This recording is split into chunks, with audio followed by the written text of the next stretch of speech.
Mabiyaya po ang Diyos sa ating mga buhay.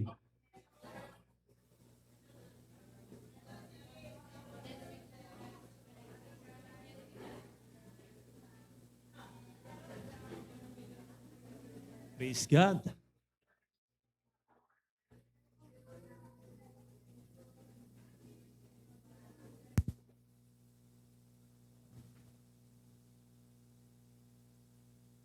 Salamat una sa ating Panginoon sapagkat tandaan po natin, biyaya lamang kung bakit tayo naririto. Mapalad ka kasi mas pinili mo ang makarating sa bulwagan ng ating Panginoon sapagkat ito yung nararapat at ginugusto ng Diyos sa ating mga anak niya. Sige po, tumaas nga po yung mga anak ng Diyos dito. Amen. Salamat sa kabutihan na ginawa ng ating Panginoon. Pwede na pong babaeng kamay. Masunurin talaga itong aking kapwa SK. Mas nauna siyang SK sa akin 2 years. So, alam niyo mga anak ng Diyos, masiyahin talaga. No? Hindi pwedeng malungkutin. Amen? Kaya tingnan mo yung katabi mo, kung may lungkot yan, hindi ka nababagay, hindi bagay sa'yo. Hindi bagay sa mga anak ng Diyos ang malulungkutin. Wow, ha? So, malakas na palakpak nga po muna bago tayo magsimula sa Panginoon, ha? Yung malakas na palakpak! Kasi sa totoo lang, lagi gusto ko palakpakan ng Diyos. Why? Kasi sapagkat naririto ka ngayon, biyaya ng Lord. Kaya sabi mo, kapatid, pinagpala ka ng Diyos.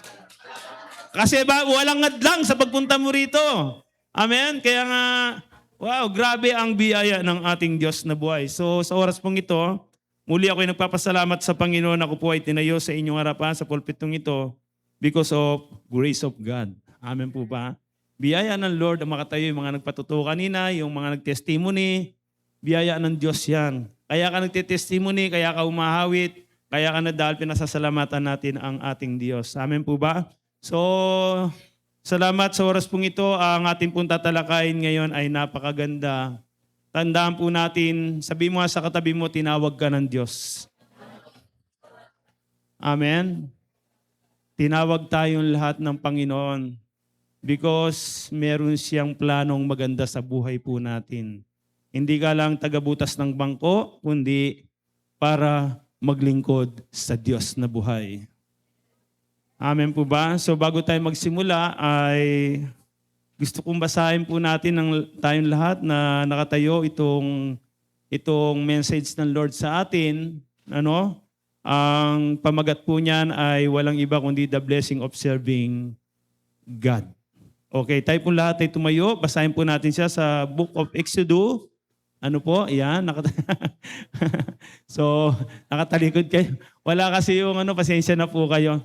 Okay, kahit na po ako yung magbasa, sabi po rito, mas maganda po ang message diyan sa English. Diyan natin makikita yung original na gustong ituro sa atin ng Panginoon. Sabi diyan, basahin po natin sabay-sabay.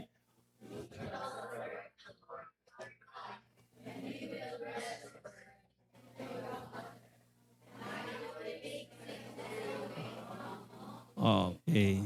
Palakpakan natin ang pagkakabasa na salita ng Diyos. Sabi po diyan, you shall serve the Lord your God, sabi niya, and He will bless you bread and your water, and I will take sickness away from among you. Palakpakan natin ang Panginoon. Alam niyo po ba ang Exodus, ito yung pangalawang book ng na tinatawag na Pentateuch, na kung saan Genesis at Exodus, pangalawa po ito. At mapapansin po natin dito na kung saan ang Book of Exodus, gusto ko munang bago simulan ito, ang Exodus dito na kung saan kilala niyo ba si Joseph the Dreamer? Ang Exodus pong yan, pag binasa niyo po yan, ang background po niyan, po si Joseph, alam po naman natin sino si Joseph, tama po ba? Joseph the Dreamer, kilala niyo siya? Siya lang naman yung inulog sa balon, ibinenta, kaya siya nakarating sa Egypt. At sa Egypt, nakita naman natin kung paano ang kanyang pagsunod sa Panginoon at kung paano siya ginabayan, sinamahan ng Diyos sa lugar ng Egypt. Tama po ba? At nakita natin nung unang panahon ng Paraon, mabait po ang Paraon kay Joseph. Subalit, sabi ko nga, hindi talaga nananatili ang tao. Nung namatay, yung pumalit na Paraon ay malupit. At nung pinagmalupitan na sila, ito yung nangyari. No, nakikita nung Paraon na kung saan nagkaroon siya ng inggit. Kasi mabilis dumami ang mga Israelita. Amen. Kaya kinokontrol niya ito. Kaya pansinin niyo, di ba, yung mga bata nun, pinapatay nila. Di ba? Maliban kay Moises, di nila mapatay si Moises. Tama po ba? Si Moises po ang ginamit diyan. Mapapansin po natin na kung saan sa lugar na yan, na kung saan ang Egypt po, na kung saan diyan po ang unang pagpasok ng Israelite. At dito rin siya in-exit ng Panginoon sapagkat tinawag niya ang kanyang bayan, sapagkat nakita ng Diyos ang kanyang bayan na kung saan pinagmamalupitan na po ng Egyptian o mga Egypto. Na sila po ay in-exit na sa Egypt, sila po ay dinala sa ilang at ginabayan at sinamahan po sila ng Diyos. Tama po ba? Iyan po ang story niyan at sila po ay pinalabas sa ilang. Hindi gusto ng Diyos na ang kanyang bayan, sila po ay alipinin at dumanas ng mga kahirapan. Amen? Kitang-kita ng Diyos ang pagmamalupit po niya. Kaya nga po nang nilabas ng Diyos ang mga Israel mula sa Egypt, dadalhin po sila sa Promised Land. Ano ba ang Promised Land? Ang Promised Land po ay napakagandang lugar, milk and honey, matabang lupa at doon mananagana sila. Amen po ba? At nung panahon pong yan, dumaan po sila, sinamahan sila ng Panginoon. Kaya nga, tandaan po natin sa Exodus, makita natin kung paano sila nakarating sa Egypt, kung paano sila in-exit ng Diyos sa Egypt at dinala sila sa wilderness. Doon sila dinan. Actually, alam niyo po ba, sa paglabas ng Diyos sa Egypt, ang Panginoon, pwede naman silang idaan sa city. Hindi sila dinan. Bakit dinaan sila sa wilderness? Kasi para masubok po ang kanyang bayan. Amen po. Kaya nga po sa totoo lang, makikita natin, ang Book of Exodus, nandun din po ang pagpunta nila sa Mount of Sinai, na kung saan doon na kinatagpo ng Diyos si Moises. Tama po ba?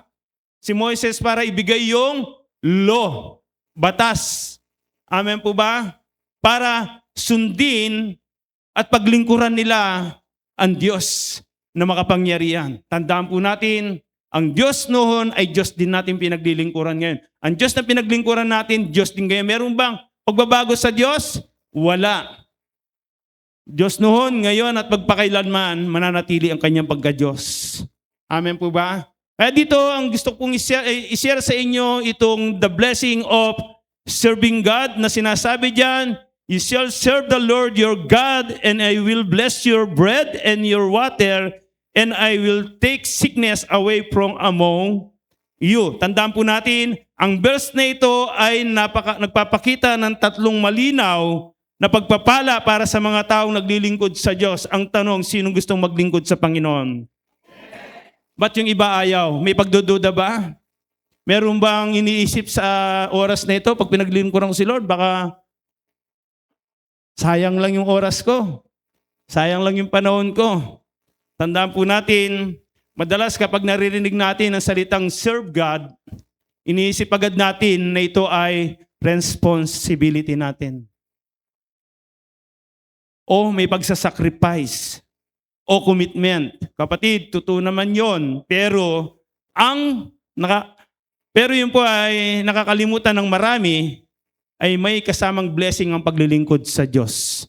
Hindi lang tayo puro lingkod, hindi lang tayo puro blessing, kundi nais ng Diyos ay tayo'y paglingkuran ang ating Diyos na buhay, na may likha ng langit at lupa't may likha sa iyo. Tandaan po natin, malinaw ang pangako ng Diyos diyan sa Exodus chapter 23 verse 25 na ating pag-aaralan ngayon. Kapag pinili nating maglingkod sa Kanya, hindi niya tayo pababayahan. Maliwanag po ito. Tandaan po natin, kapag tayo po ay naglingkod sa Kanya, hindi niya po tayo pababayahan. Iyan ang pangako niya sa Exodus chapter 23 verse 25. Ang paglilingkod sa Diyos ay hindi lamang tungkulin ito ay dahan para sa maranasan natin ang kabutihan at pagpapala ng Diyos. Inulit ko, sino yung gustong maglingkod? Pag pinili mong maglingkod, umanda ka. Pero pag hindi mo pinili paglingkuran ng Diyos, umanda ka rin. Tandaan po natin, ang Panginoon dito, na kung saan nakipag-covenant siya sa kanyang bayan. Sabi niya sa ibang translation, kung ako'y sasambahin ninyo, dito sa Book of James, sabi niya dyan, kung yung tinatawag na servant, magsiserve tayo sa Panginoon, tandaan po natin, walang anumang bagay na paglilingkod sa Diyos na hindi mo mararanasan ang pagpapala niya.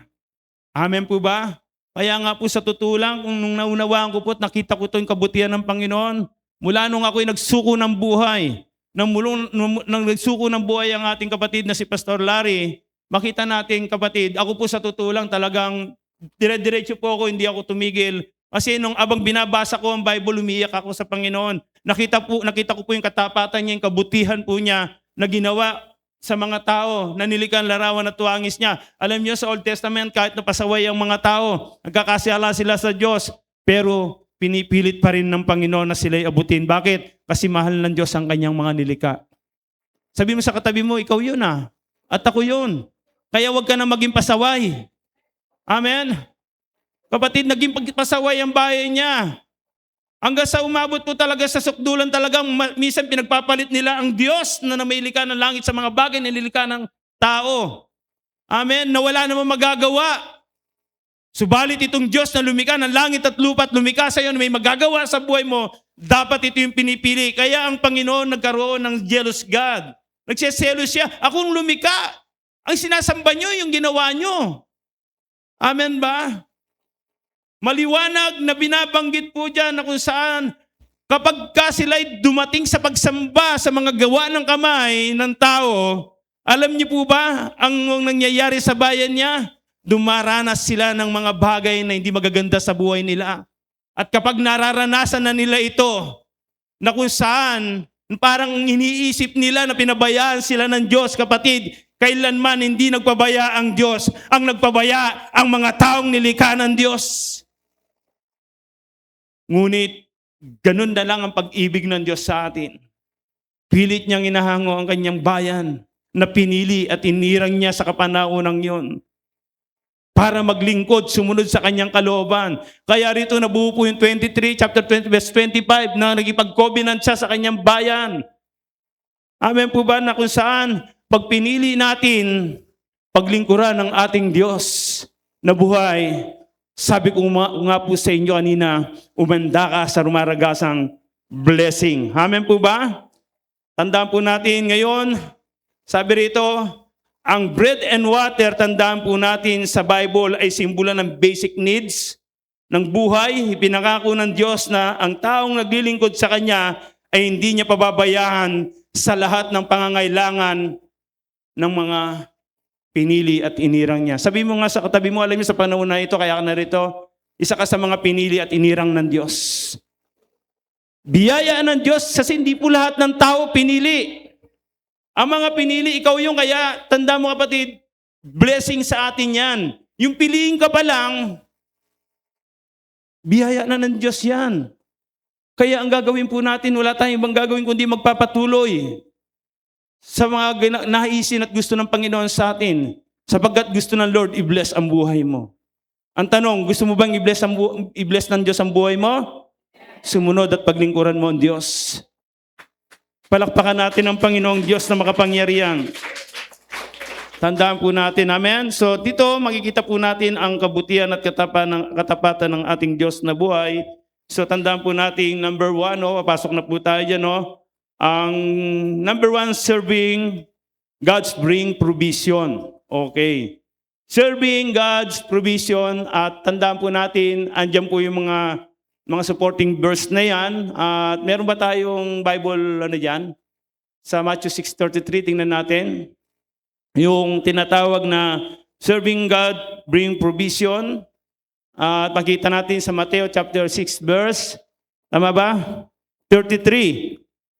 Diba? Ang sabi diyan, pag sumakitan natin, nahanapin ang Panginoon, anuman mga bagay na ating pangangailangan, alam niyo po ba, idaragdag lang ng Diyos sa atin yan.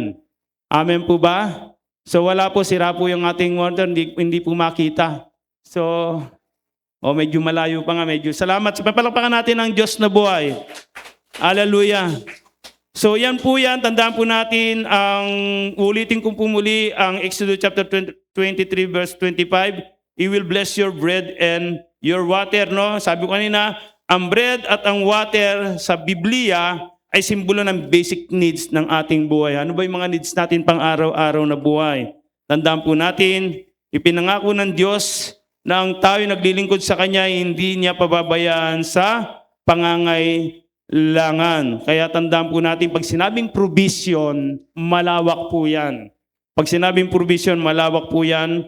Tandaan po natin dito sa sinasabi ko sa Matthew chapter 6 verse 33, seek first the kingdom of God and all these things shall be added unto you. Ibig sabihin, sumakitan, pagsikapan, na hanapin natin ang kaluwalhatian ng Diyos. Tandaan po natin, at ang mga bagay na mga pangangailangan natin everyday sa buhay, ang Diyos ang maglalahan, ang magpo-provide lahat ng ating pangangailangan.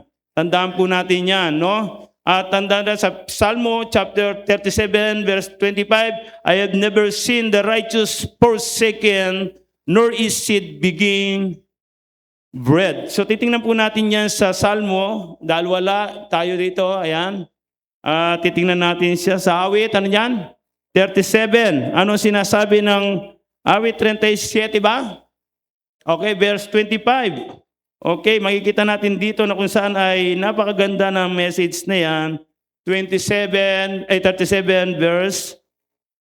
Okay. 25. Ano sabi diyan? Mula pagkabata, sabi niya, ngayong tumanda na, sa tanang buhay ko'y walang nabalita na ang taong tapat, ang Diyos ay nagpabaya. O ang anak niya'y naging ampas lupa. Purihin ng Diyos na buhay. Amen po ba? Tandaan po natin, kailanman, dito sinabi ni David ito, tumanda na ako sa tanang aking buhay. Sabi niya, wala akong nakita na pinabayahan niya mga tapat na naglingkod sa Kanya. Sabihin mo sa katabi mo, maging tapat tayo sa paglilingkod sa Diyos.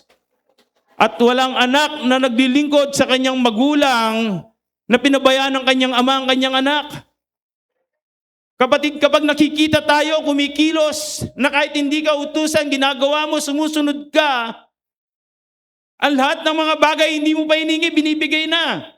Tayong mga magulang ganyan eh. Tama po ba? Ang mga anak natin, hindi pa inutos, sunod na sunod, talagang pinaglilingkuran ka, no? Talagang minsan kapag kumakain ka, bigyan ka ng tubig. Tama? Alam niyo po yung mga ginagawa ng mga anak sa kanilang magulang kapag sinusunod at pinaglilingkuran natin ng ating mga magulang, alam niyo may blessing yan. Mas igit ang pagpapala kung tayo naglilingkod ng totoo tapat sa ating Diyos na buhay. Amen po ba? Palakpakan natin ang Panginoon Diyos. Hallelujah. So tandaan po natin yan na napakaalaga po ng mga bagay na dapat natin gawin yan. Isipin ninyo ang isang empleyado na tapat sa kanyang amo, hindi siya kayang pabayaan ng kanyang amo dahil alam mong faithful siya magtrabaho. Ganon din ang Diyos kapag tapat tayo naglilingkod sa Kanya, hindi niya tayo magkulang ang ating pangangailangan. Sino dito yung gustong di siya magkulang sa kanyang pangangailangan? Every day. Palakpakan natin ang Diyos na buhay. So tandaan po natin yan. Meron po akong bibigay na 3 puntos dito sa number 1 natin na magkaano po, madali lamang po ito. Tandaan po natin, no? May 3 paraan para natin mararanasan ng God's provision. Sino gusto makaranas ng God's provision dito? Taas yung kamay. Okay, number 1. Ano ang dapat gawin? Number 1, sabi sa 1A, sa pamamagitan ng pagtitiwala sa Diyos. Kung tayo magtitiwala sa Diyos, ipaparanas ng Diyos sa atin ang mga bagay na hindi mo inaasahan na bibigay niya sa atin. Tandaan po natin, number 1, sa pamamagitan ng pagtitiwala sa Diyos. Sabihin mo sa katabi mo, magtiwala tayo sa Diyos. Amen po ba? Kapag ang isang tao ay nagtiwala sa Diyos kahit may problema, makinig kahit may problema o kakulangan, doon niya nakikita kung paano kumikilos ang Diyos upang maglahan ng pangangailangan. Example, kapag may pangangailangan sa buhay, ngunit patuloy ka nananalig, natutulungan ka ng Diyos, tandaan po natin, ito ay napakaganda. Kaya nga po yung Matthew 6:33 kanina, ay sinasabi ko nga po sa inyo, ay napakaganda niyan kapag ito'y binasa natin at i-apply natin sa buhay. Sinasabi na kapag inuuna ang Diyos, ang ibang pangangailangan ay idaragdag na lang. Sabihin mo nga sa sarili mo, unahin ko ang Diyos sa lahat ng area ng aking buhay. Pangalawa, sa pamamagitan ng panalangin. Sino yung mga nananalangin dito? Yung iba yung manalangin. Bakit? Tingnan nyo, ano yung mabigyan ko muna ng ito. Ang panalangin ay paraan ng pag-usap sa Diyos. Baka akala mo ikaw lang nagsasalita. Alam mo, sa panalangin natin, kinakausap natin ng Diyos. Amen. Sa pamamagitan ng ating pananalangin, nasasabi natin yung pangangailangan natin sa Panginoon. Amen. Kasi without God, hindi natin kaya. Kundi tayo patuloy na lalapit sa ating Diyos na makapangyarihan. Amen po ba? Sa pamamagitan ng pananalangin at makikita po natin ang kabutihan ng Panginoon sa ating mga buhay. Amen po ba? Kapag humihingi tayo, sabi rito, ang pananalangin ay paraan ng pag-ipag-usap sa Diyos. Kapag humihingi tayo ng tulong, gabay o pangangailangan, madalas nararanasan ng mga manampalataya, sumasagot ang Diyos sa kanyang parahan at sa tamang panahon. Amen po ba? Bisa nananalangin pa, Lord, wala pa hanggang ngayon eh. Baka hindi pa yan ang kalooban ng Diyos. Kasi ang Lord meron yan, waiting.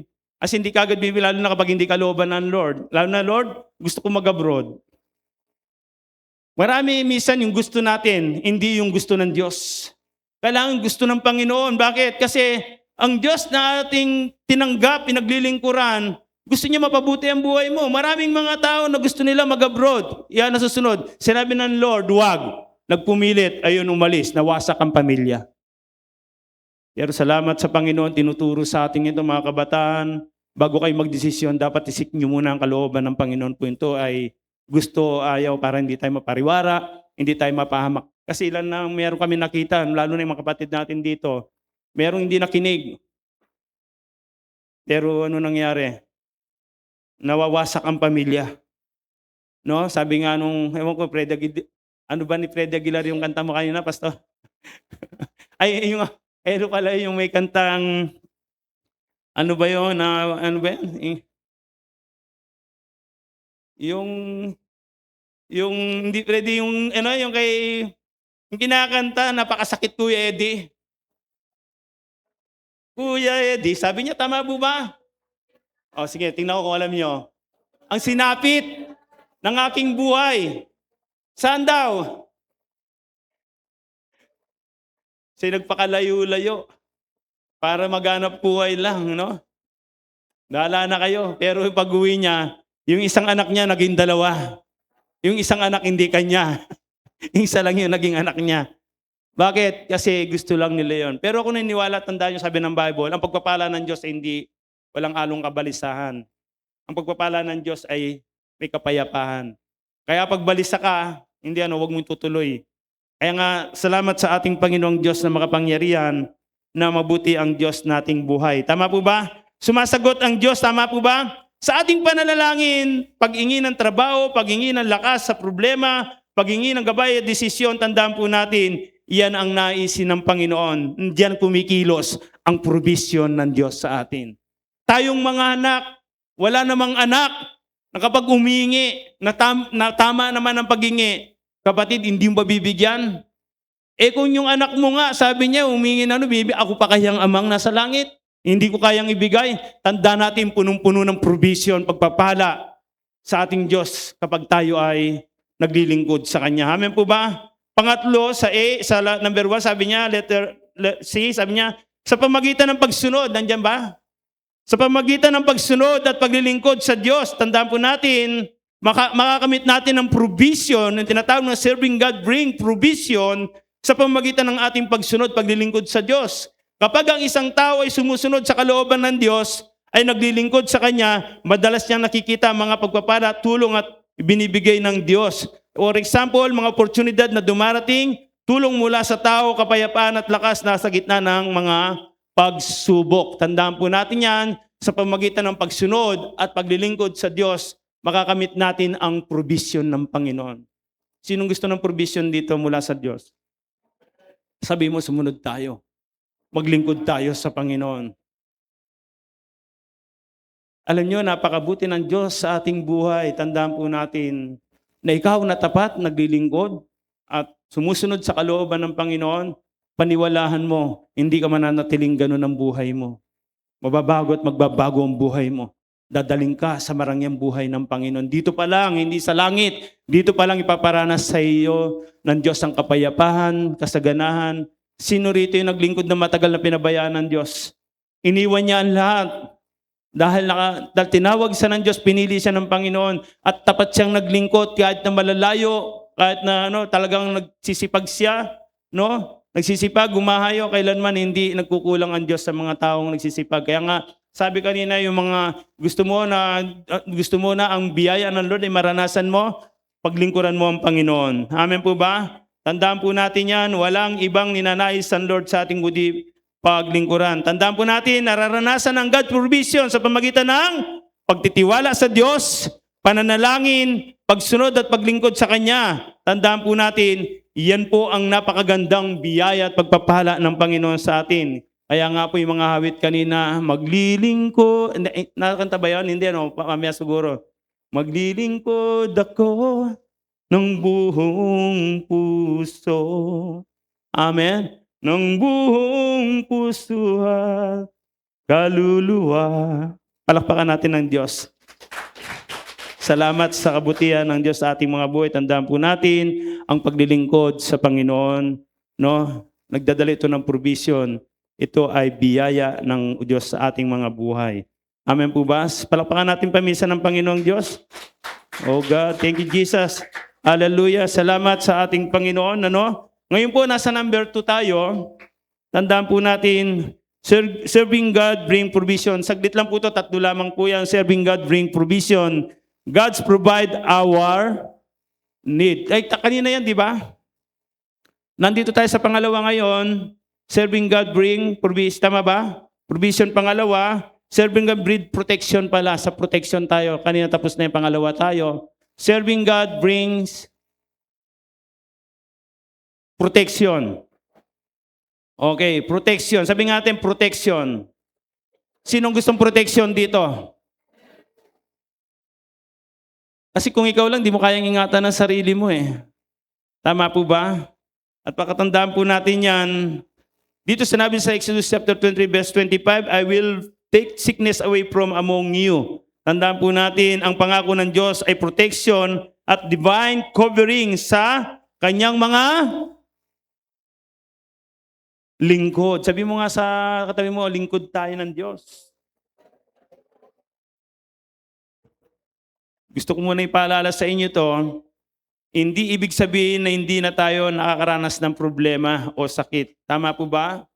Lahat ng mga naglilingkod sa Panginoon, hindi po sila exempted sa mga sitwasyon na ito.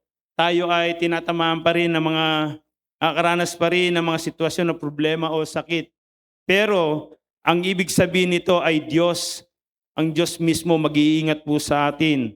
Sabi po diyan sa Salmo 91, tandaan po natin Salmo 91, no plague shall come near your dwelling. So titindan natin dito sa Salmo 91, ano sinasabi diyan? Dahil wala diyan. Ang sabi po rito, di mo butin ikaw ay mapahamak. Di mararanasan kahit anong uring mga paghihirap sa iyong tahanan. Kita niyo po ang provision ng nakikita po ba natin yung sinasabi po rito ng message mismo na kung saan meron tayong protection. Ang ating paglilingkod, nagdadala ito ng protection sa ating mga buhay. Kanina, provision. Ngayon, protection. Sino gustong protection? Inulit ko. Hindi lang ikaw. Buong pamilya mo. Sabihin mo, paglingkuran mo ng buong puso, lakas at kaluluwa ang Diyos na buhay. Palakpakan natin ang Panginoon. Tandaan po natin, sabi sa chapter 91 ng awit, 91, 18, hindi mo abutin ikaw ay mapahamak, di mararanasan kahit anong uring mga paghirap sa iyong tahanan. Praise God. Grabe ang protection ng Lord sa mga naglilingkod sa Kanya sapagkat ang lahat naglilingkod, meron po itong protection. Amen po ba? Isaiah 54, sabi diyan, ano sabi sa Isaiah 54 verse 17. Nandiyan din ba? Sabi sa Isaiah 54 verse 17, sabi diyan, ito po, ngunit mula ngayon, wala nang sandatang gagamitin laban sa iyo at masasagot mo ang anumang ibinibintang sa iyo. Ang mga lingkod ko'y aking ipagtatanggol at sila'y bibigyan ng pagtatagumpay. Ito ang sinasabi ng Diyos sa atin. Ipinagtatanggol tayo ng Lord.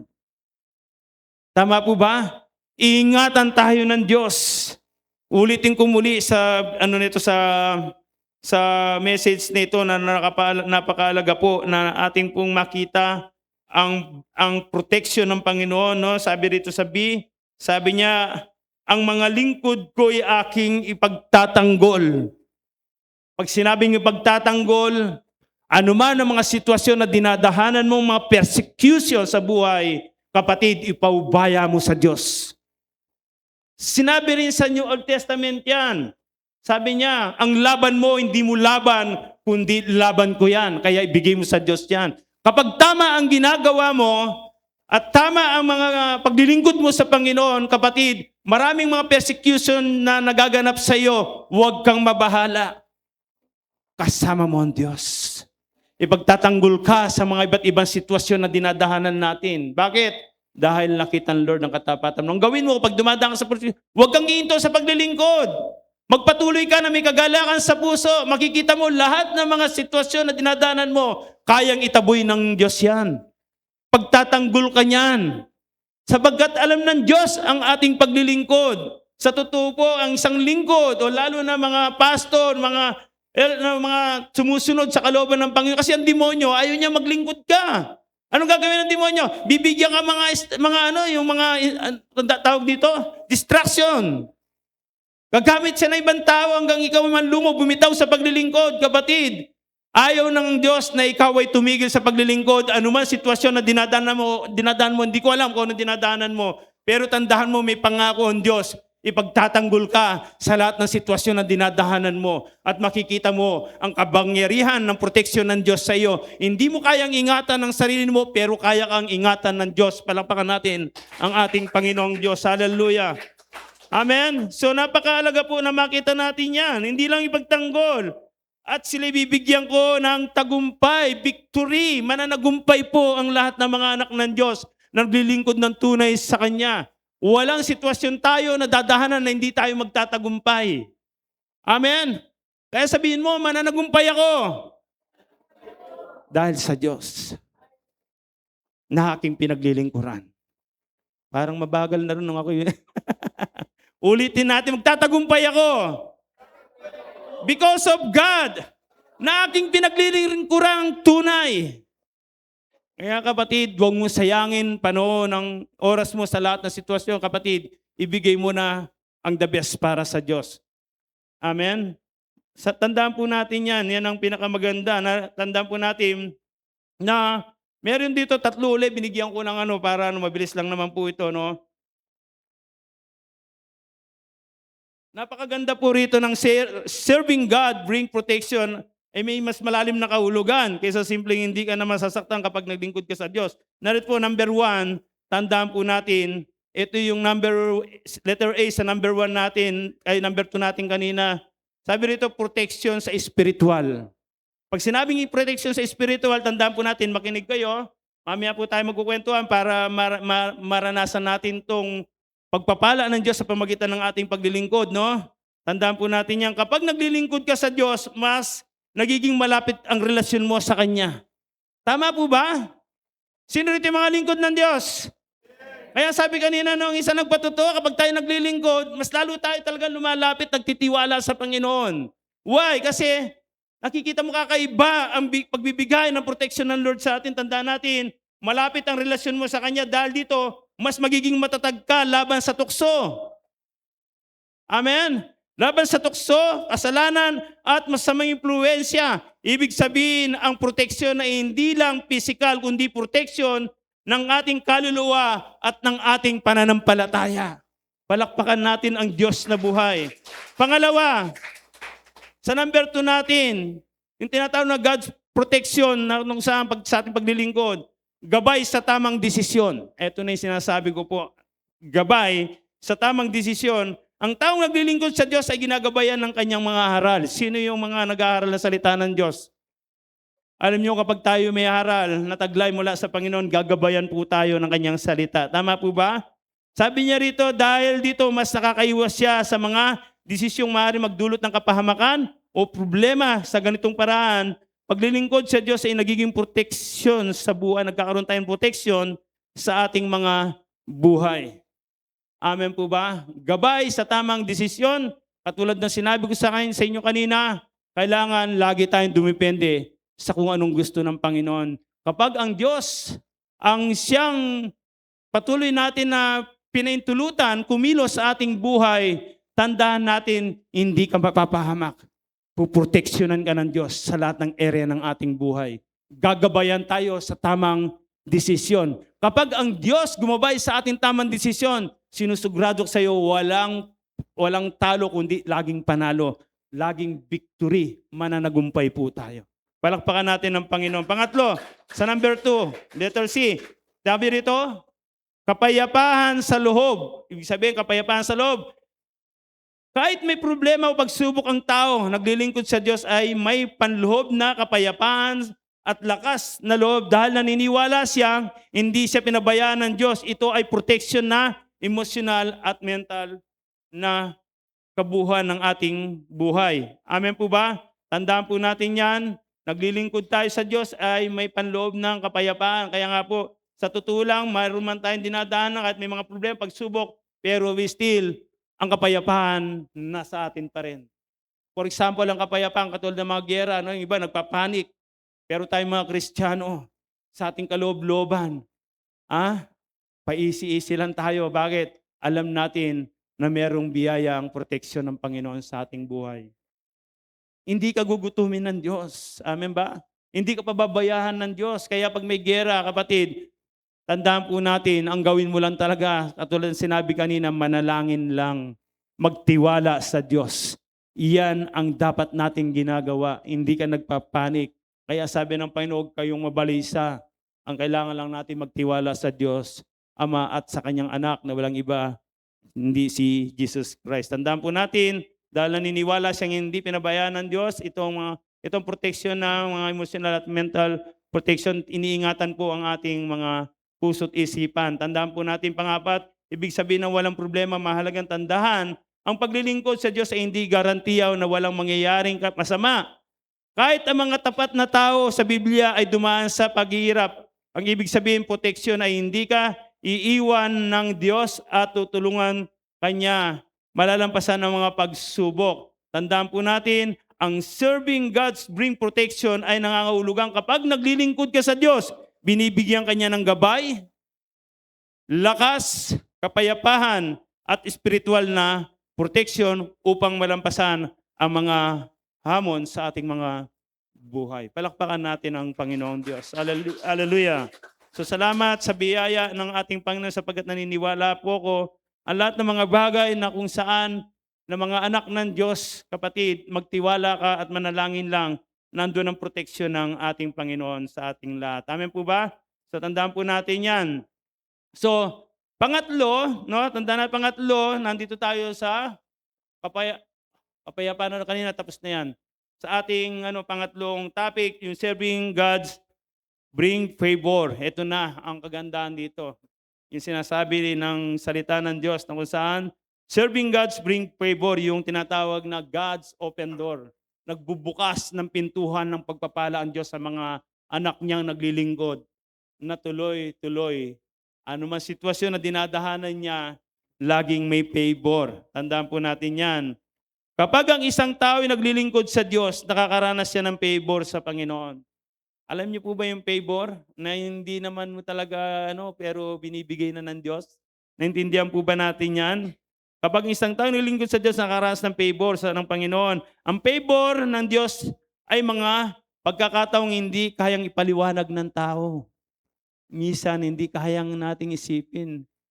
Nagkaroon ka ng favor. Hindi ka karapat-dapat. Bakit ikaw? Amen po ba? Kaya salamat sa ating Diyos na buhay. Tandaan po natin, no, sinabi rin sa Salmo 5:12, tingnan natin, no?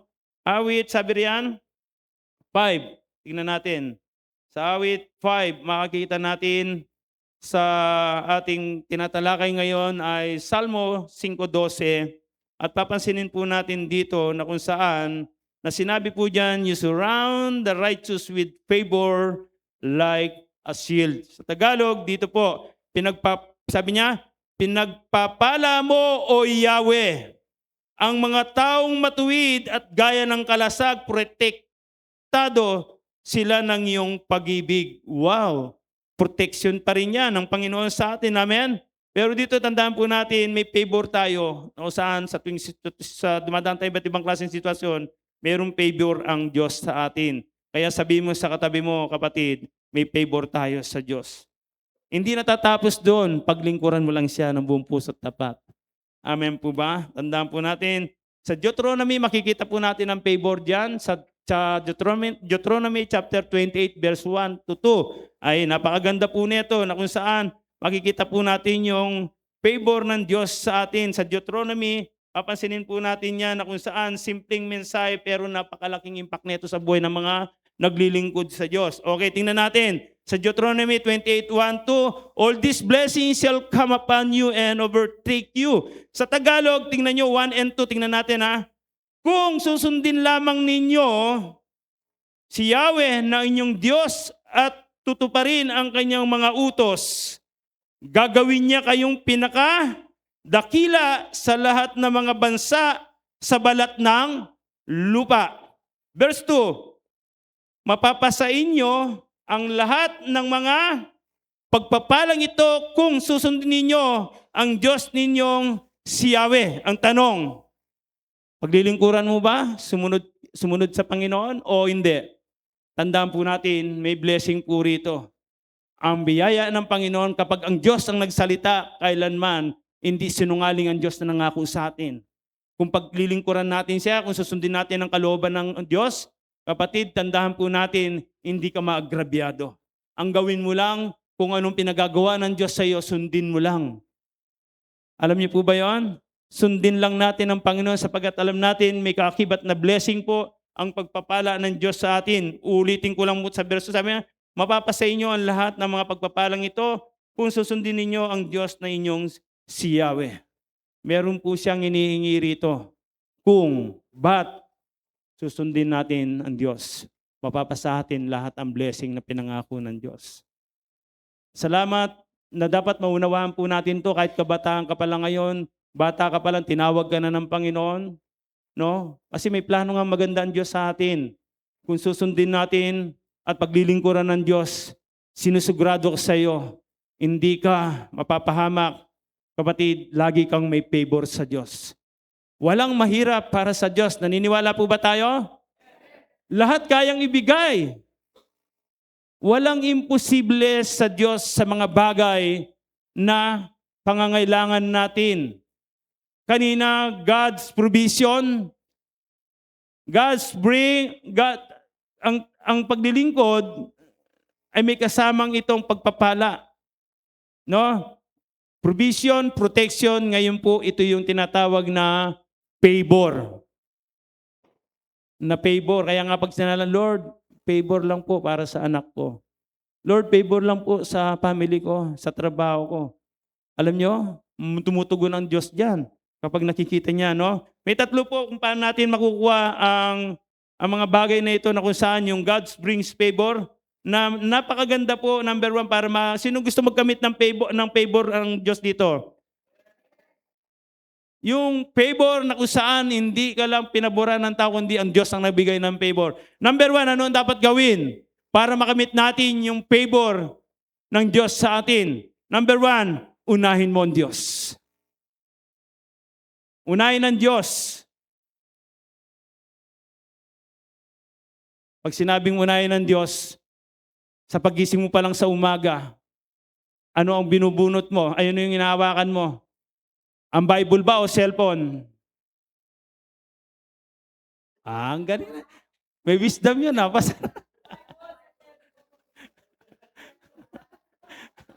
Kasi wala na yung Bible sa cellphone. Hindi cellphone sa Okay. Alam niyo po, noon ako po nakita ko talaga ito nung wala kay Lord, no? Ito yung buhay natin. Pagising sa umaga, sino yung mahilig magkape? Pandesal. Ang iniisip natin kagad, pagkain kasi papasok ka sa trabaho. Pero ang Diyos, hindi natin priority. Minsan tanda natin, laging pangalawa lang. Minsan ang tingin natin sa Lord ay aso. DOG. Baliktarin mo yung GOG. God, nagigindog na lang. Uli na lang siya. Di ba? Sa lahat ng area, lagi na lang uli. Sa pagkain lalo, tira-tira na lang bibigay natin eh. Hindi una ang Diyos eh. Kapatid, tandaan niyo po, kapag inuna natin ang Diyos, unahin din tayo sa lahat ng ating pangailangan. Amen po ba? Priority natin ang Diyos. Tandaan mo, lahat ng bagay na meron ka, galing sa Diyos yan. I-priority natin, una, number 1, ang Diyos. Ang asawa mo, pangalawa lang yan. Anak mo, pangalawa lang yan. Business mo, pangalawa lang yan. Kapatid, pag Sunday, naalala ko isang kapatid natin noon, pinapriority niya trabaho. Muntik na madaganan ng alublock. Ay, alublock. Buhangin. Nangusap ang Diyos. Sorry, Lord. Kaya ngayon, naririto siya ngayon. Every Sunday. Why? Alam niyo, pag inuna ang Diyos, sabi nga, pag inuna mo ang Diyos, provide niya yung provision, yung protection, iingatan ka. Kaya huwag kang mag-alala pag inuna mo ang Diyos. Sunday is for the Lord. Huwag mong ipagtatrabaho yan. Huwag mong ibibigay kanino yan. Mahalaga ang 7 araw. Yan ay para sa Diyos. Huwag ka lang malilate. Kapag priority mo ang Diyos, alam nyo, Sabado pa lang, nagpiprepare ka na ng susutin mo, pinaplansya mo na yan.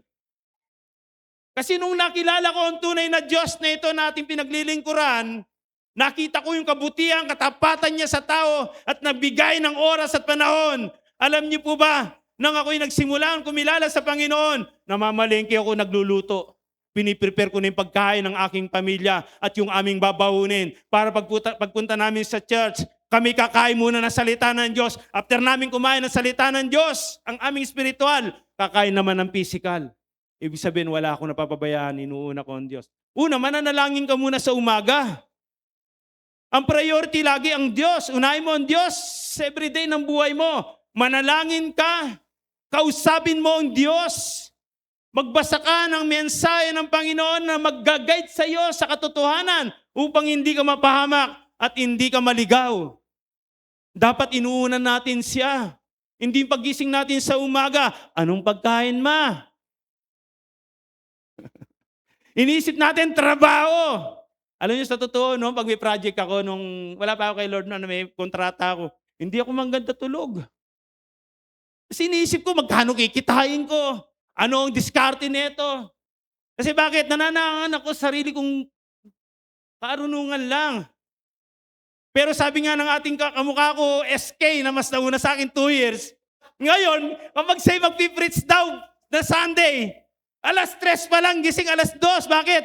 Inuuna niya ang Diyos sapagkat alam niya ang calling na kung saan upang ipahayag ang mabuting balita. Kapag tayo po, tandaan po natin, pag inunan natin ang Diyos sa ating buhay, kailanman hindi magkukulang ang Diyos at hindi ka pababayaan ng Diyos. Hallelujah! Kaya sabihin mo, maglilingkod na ako sa Diyos. Hindi na ako magbubutas ng bangko. Hindi na ako magtataga sa... Alam niyo, sa totoo lang, naging buhay namin ni Pastora talaga. Dati, nakakulong lang si Pastora sa bahay. Ako rin, gano'n. Kung ano yun, no, TV. Pero alam niyo po ba, yung sa bawat dumadahang oras at panahon ng ating buhay, pag tinawag ka ng Panginoon, kaya ang sa totoo po, isang lingkod ng Diyos, tinawag, naglilingkod at putulin mo paglilingkod niyan, hanap-hanapin niya. Manghihina siya kapag pinigilan mo yan. Amen? Tandaan po natin yan. Kailangan lang natin tandaan nyo ha. Tandaan nating lahat. Pag priority mo ang Diyos sa buhay na ito, hindi ka niya pababayaan. Hindi ka pagkukulangan. Sasamahan ka ng Panginoon. Palakpakan natin ang Diyos. Kapag inuna natin ng Diyos sa ating buhay, sa oras, tandaan po natin, oras pa lang, ito na, ngayon ko pa lang, sa oras pa lang, time is gold, sabi nga, oras pa lamang po kailangan. Kung anong oras, sabi nga kanina, yung kanta niya, ah, yung laging nalilate nga po, so minsan, di naman natin maiwasan, eto na late, minsan may kasabay tayong mga nililibing na patay. Kaya lang ako, minsan natutunan ko po, minsan ako sa Guadalupe po kami, nag-church noon, nasa Caloocan po kami, na minsan kaya kami nalilate dahil sa traffic. Alam niyo, wisdom, bakit di ka maagang gumising? Umalis ka ng maaga. Sino yung mga nag-aaral dito? Sino yung mga nagtatrabaho? Kapag ikaw yung nag-aaral, pag na-late ka, di ba? Kasi sermohan ka sa teacher mo. Pag nagtatrabaho ka, bawas sweldo. Kaya anong ginagawa mo? No? Dahil priority mo ang pag-aaral, priority mo ang pagtatrabaho, gumigising ka na maaga. Pero pagdating sa Panginoong Diyos, hinat ka, okay lang. 9:00 naman yung gawain eh. Nakikita niyo po yung priority? Kasi sa totoo lang, kapag hindi mo naintindihan na unawaan kung sino ang Diyos sa buhay mo, hindi mo magagawa mga bagay na ito. Kaya nga may mga Bible study, tinuturo namin nila ngayon yan. Ang ating kapatid na kamukha ko SK, mas matanda ng 2 taon sa akin.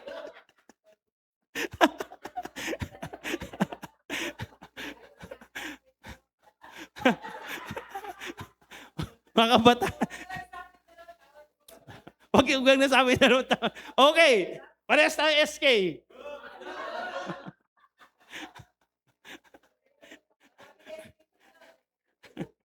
Kasi tandaan po natin, ito yung mga bagay na dapat natin maintindihan na makita po natin. Kapag inuna natin ng Diyos sa ating buhay, sa oras, desisyon at puso, nagiging tama ang direksyon ng ating buhay. Iyan po yung katotohanan dyan. Nagiging tama ang desisyon natin sa buhay once na pinriority natin ng Diyos. Kaya bilib din ako dito sa kasama kong kabataan eh. Talagang Bible study tayo. Pagdating ko ron, nasa Santana na pala. Naghihintay. Alam mo, dapat ganun tayo maglingkod. Talagang gagawin mo. Hindi para kung kanino, sa Diyos mo ginagawa po natin. Nakikita ko rin sa ating kapatid, na dati hindi sumasama, ngayon kahit nakamotor, nandun pa rin. Nandun. Hoy, praise the Lord. Oh. Ang kasangkas pa yung asawa. O kilala niyo, sino yun? Oh, palakpakan natin ang Diyos sa buhay niya. Nakita niya kasi ang kahalagahan kung sino ang Diyos sa buhay natin. Bakit? Nakikita niya ang kilos ng Diyos sa atin. Amen? Kaya ang buhay natin bilang tinawag, pinili ng Panginoon, dapat priority sa buhay mo. Pangalawa lang ang lahat ng bagay sa mundong ibabaw na ito. Hallelujah. Tandaan po natin, ulit yung kapag inuna natin ng Diyos sa ating buhay, sa oras, desisyon at puso, nagiging tama ang direksyon ng ating buhay. Kapag ang Diyos ang priority, ang kanyang favor ay sumusunod. Inaabol ka na ng blessing. Dati tayo noon, nung wala pa tayong pagkakilanlan, hindi pa tayo naglilingkod sa Lord, ikaw ang abol ng abol sa blessing. Pero dahil naglilingkod ka sa Diyos, ng buong puso at lakas at kaluluwa, kapatid, yung blessing ang umaabol sa iyo, yung favor ng Diyos. Gusto niyo ba yan? Ang favor na ito, kapatid, tandahan ninyo, galing sa Lord. Amen? Kaya huwag kayong magabol sa blessing. Ang blessing ay yan yung umabol. Parang yung si Bishop Chito, kung kilala mo yung pastor, si Chito Sanchez. Nung nagpatutuo yan, grabe. Nung naglingkod siya sa Diyos, talagang grabe nakasakay sa elevator. Habang nakasakay sa elevator, may nambabato sa kanyang ganyang kakapal na pera. Pastor, para sa'yo! Ganun kakapal yun. Amen? Gusto niyo yan? Inaabol ka ng blessing. Palakpakan natin ang Diyos na buhay. Sumusunod sa atin ang blessing. Tingnan niyo po si Joseph the Dreamer kasi diyan niya nakuha sa Exodus eh. Si Joseph the Dreamer ay nanatiling tapat sa Diyos kahit mahirap ang kanyang sitwasyon. Tandaan po natin siya'y sumunod at naglingkod sa Panginoon. Amen? Kaya makita niyo kung sino siya. Mamaya dadaanan natin. Pangalawa, tama po ba? Nasa favor na tayo, matatapos na po tayo. Tatapusin ko ng maaga para So, pangalawa, sa number 3 nating puntos, pangalawa po, faithfulness, katapatan. Maging tapat tayo sa paglilingkod. Kaya sabi mo nga sa katabi mo, maging tapat tayo sa paglilingkod. Ang favor ng Diyos ay madalas dumating sa mga tao patuloy na naglilingkod kahit walang nakikita o walang nakakakita. Ang ginagawa mo ay para sa Panginoon. Tama po ba? Hindi kailangan malaking ministry. Kahit na ikaw ay aser lang, taga-tupi ng bangko, o anuman ginagawa mo para sa Panginoon, tandaan po natin yan, kahit maliit na bagay ginagawa mo para sa Diyos ay mahalaga. Huwag mong titingnan, si Pastor yan, ganun, hindi. Alam niyo, sa totoo kami ni Pastora, ngayon kukwento sa inyo kami, bago namin narating ang posisyon na ito, kami tagalinis ng banyo. Taga-tupi ng bangko, tagalinis po. Kami po'y mahaga. Iyan po ginagawa namin doon. Kasi iba, hindi mo makita maglinis ng banyo. No? Pero may mga lingkod na totoong naglilingkod na tapat sa Panginoon. Yung CR, makita mo lang yung basura, dinadampot mo yan. Simpleng ministry mo lang yan sa church. No, nakita mo, inayos mo yan. Simple lang yan, pero kitang-kita ng Diyos yan. Amen po ba? Yung mga nakikita mong bagay na yan, pinagmamalasakitan mo, simple yan, pero mahalaga yan sa Diyos. Kaya nga, huwag mong malitin kahit na aser yan, no? Yung ginagawa nating kapatid, no? Talagang susunduin, gano'n, kapatid, hindi ka pababayahan ng Diyos. Meron kang favor sa Panginoon. No? Kung ginagawa mo yan ay sa Panginoon, no? Tandaan po natin, si Joseph ay naging tapat kahit alipin at bilanggo, kaya kalaunan ay tinaas siya ng Diyos. Gusto mo ba itaas ka ng Panginoon? Maging tapat ka, sabi mo sa katabi mo. Itataas ka ng Diyos. Pangatlo, sa number 3 nating blessing. Ito na yung blessing. Ginagamit ng Diyos ang iyong buhay kapag may favor ang Diyos sa buhay mo, makinig. Malapit na po tayo matapos. Kapag may favor ang Diyos sa buhay mo, nagiging pagpapala ka sa iba. Nagiging blessing ka sa iba. Kapag tayo daw may favor na galing sa Diyos na buhay at makapangyarihan, nagiging blessing ka sa ibang tao. Tandaan po natin, ang biyayang natanggap mo ay nagiging tulong, inspirasyon at pag-asa sa ibang tao. Naalala niyo po ba? Tulad ni Joseph na naman to. Ang kanyang favor mula sa Diyos ay nagligtas ng maraming taong tagutom nung unang panahon na nagkaroon ng famine sa kanilang bayan. Grabe! Alam niyo po ba yung favor na talagang nandun yung favor ng Diyos sa kanya. Kung ang favor ng Diyos na sa atin, kapatid, magiging blessing ka, magiging pagpapala ka sa maraming taong nakakasalumuha mo. Nakita niyo po kung paano naging pagpapala siya. Amen? Si Potiphar yung kanyang bumili sa kanya, pinagpala ang buhay ni Potiphar Amen? Binless kaya nagulat ng Potiphar nung simula nang pumunta ka sa amin, nakita mo kaya nga binigyan siya ng ranggo. Kasi bakit? Nang tumuntong ang paha ni Potiphar, ni Joseph the Dreamer na naglingkod sa Diyos, pinagpala po ang kaharian ni Potiphar, ang kanyang sambahayanan. Amen? Kaya kung tayo po may favor katulad ni Joseph, tandaan natin, ano man matuntuntungan mo, magiging blessing ka sa kanila. Kaya nga po yung pagpunta sa mga bahay ninyo, mga lingkod ng Diyos, mga tapat, kapag pinapasok nyo sa bahay, pinainom mo siya ng isang tubig na baso, kapatid, umanda ka, may blessing yan. At darating ang kaligtasan, biyaya at pag-ibig ng Diyos sa bawat tahanang pinapasukan natin. Kaya nga, huwag kang tatanggi. Amen? Kapag mag-Bible study tayo sa bahay mo. Huwag muna ngayon.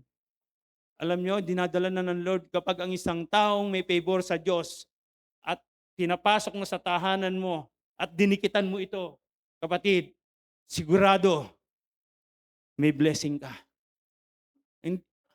May kulay pa raw. Yun nga alam nyo, sabi nga, grabe ang biyaya ng Diyos. Tandaan po natin yan. Tandaan po natin, itong biyayang ito ay napakaganda sa buhay po ng isang mga mananampalataya. Amen po ba? Tandaan po natin, may mga tao kahit hindi sila pinaka-qualified, sila pa rin ang pinili. May mga pagkakataon na may pintong biglang nabubukas kahit hindi mo inaasahan. Yan ang may favor. Dahil may favor ng Diyos, ang favor ng Diyos ay parang hangin na sa likod ng isang bangka. Naalala niyo po, isang bangkang maliit, di ba? Kapag ang isang hangin nasa likod ng bangka, mabilis kang nakakarating. Ganun din po ang favor, parang hangin din yan. Makikita niyo yung favor, sumusunod na lang sa iyo yan, mabilis kang makarating sa mga pangarap mo. Kapag may favor ka sa Lord, ano man ang mga pangarap mo, madali mong makakamit. Palakpakan natin ng Diyos. Kaya nga sa totoo lang, kapag may favor ka sa Lord, yung pangarap ng anak mo, kadamay yan. Amen? May blessing ang mga anak natin. Kaya nga kapatid, hindi ka nagkamali ng paglingkuran ng Diyos na ito. Bakit? Siya'y Diyos na tunay at totoo sa kanyang mga salita. Hindi kanya pagkukulangan anuman ang mga bagay na pangailangan natin sa buhay. Tama po ba? Tandaan natin kapag ginuna natin ng Diyos, nagiging tapat tayo sa paglilingkod at ginagamit ng Diyos ang buhay natin upang maging pagpapala. Amen po ba? Yan po ang pinakamagandang message ng Lord po sa atin na kailanman hindi nagpapabaya ang Diyos sa ating mga buhay. Tandaan po natin yan. Ganito rin po ang mga bagay na dapat natin ganun din kapag ang Diyos ang kumilos sa buhay po natin, kailanman, kapatid, ay hindi ka magsisisi sa buhay na kaloob ng Diyos sa atin. Muli, palakpakan natin ng Panginoon. At matatapos na po tayo, nasa konklusyon na tayo. Ito yung isang maganda rito. Ang mensahe po ng Exodus 23:25 ay malinaw po na dumating po sa atin ngayon. Pag binasa niyo po ang 25 na yan, meron po siya mga pangako. Yan po yung covenant natin sa Diyos. Ang Diyos noon ngayon at kailanman hindi nagbabagong Diyos po yan. Ang salita niya ay maninindigan po yan. Amen? Hindi katulad ng tao, pabago-bago ang isip, ang Diyos di nagbabago ang isip. Kung anong pangako niya, yan ang mangyayari sa atin ngayon. Ang kailangan lang po natin talaga maglingkod ng totoo na mayroong buong puso at lakas at kaluluwa. Yan po ang kailangan po natin. Kapag tayo naglingkod sa Diyos, may kasamang pagpapala o blessing. Amen po ba? Ito po may tatlong bagay na pangako ng Diyos sa atin. Yung ating binanggit kanina. Ano yung tatlong pangako? Number 1, pagpapala sa ating pangangailangan. Ito yung provision.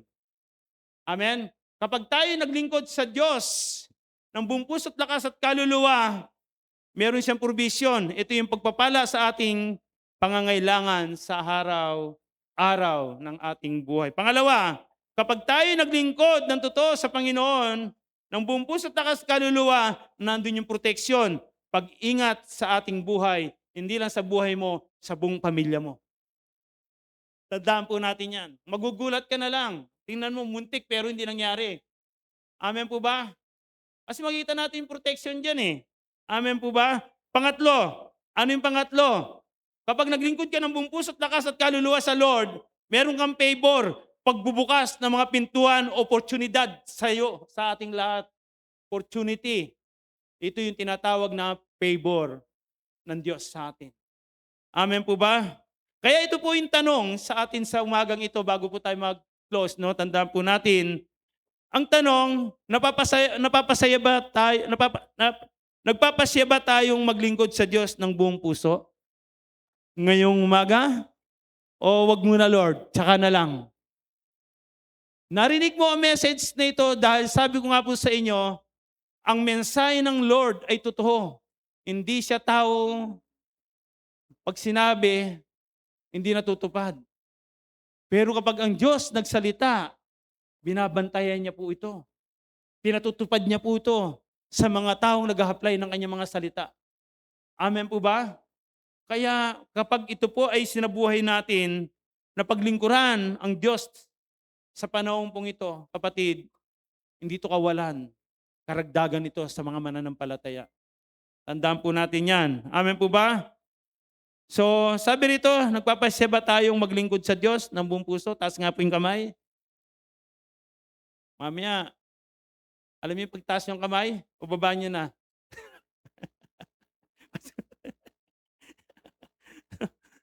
Dahil sa taong tapat naglilingkod sa Panginoon na hindi lang nagtatrabaho para sa Diyos, siya ay nabubuhay sa ilalim ng blessing ng Panginoon. Kapatid, hindi obligadong tayo maglingkod, kundi tandaan po natin tayo naglilingkod dahil sa ating Diyos na buhay. Nabubuhay sa ilalim ng blessing ng Lord. Tandaan po natin, walang naglingkod sa Diyos na pinabayahan ng Diyos. Kailanman hindi pagkukulangan ng Diyos ang mga taong tapat. Kaya nga sa totoo lang, salamat sa ating Diyos na buhay na ikaw na mapalad na pakinggan mo ngayon ito sapagkat para sa iyo ang message na ito. Alam niyo, mga simpleng ginagawa natin sa church, akala nyo, simple, pero ang dating sa Lord niyan, napakalaking impact po niyan. Kahit yung tagabigay ka lang ng sobre, taga-welcome ka lang dyan, taga-punas ka lang ng bangko, kung ano ang makukuha na crown ng mga lingkod, mga pastor, ganun din po, pare-parehas po ang makukuha nating favors pagdating ng panahon sa Diyos.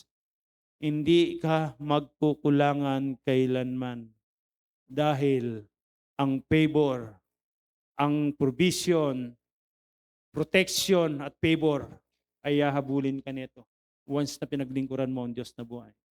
Kapatid, ingatan mong magreklamo ka. Ang layo naman. Lagi na lang akong bumubunot. Kapatid, hindi totoo yan. Sa lahat ng ginagawa mo, nakikita ng Diyos yan. Kapag ang Diyos ang naparangalan mo sa iyong paglilingkod, oras, pera man yan, anumang bagay na meron ka, kapag pinaglingkod mo sa Lord yan, tandaan natin ang Diyos, hindi siya magpapagrabyado sa iyo. Ibabalik niya tong mas igit pa sa mga pangangailangan. Tandaan po natin, sabi po sa Corinthians 15:15, tama ba? 15:58, ano sabi niya dyan? Walang nasasayang sa ating mga pagpapagal. Ang layo naman ng church na yan.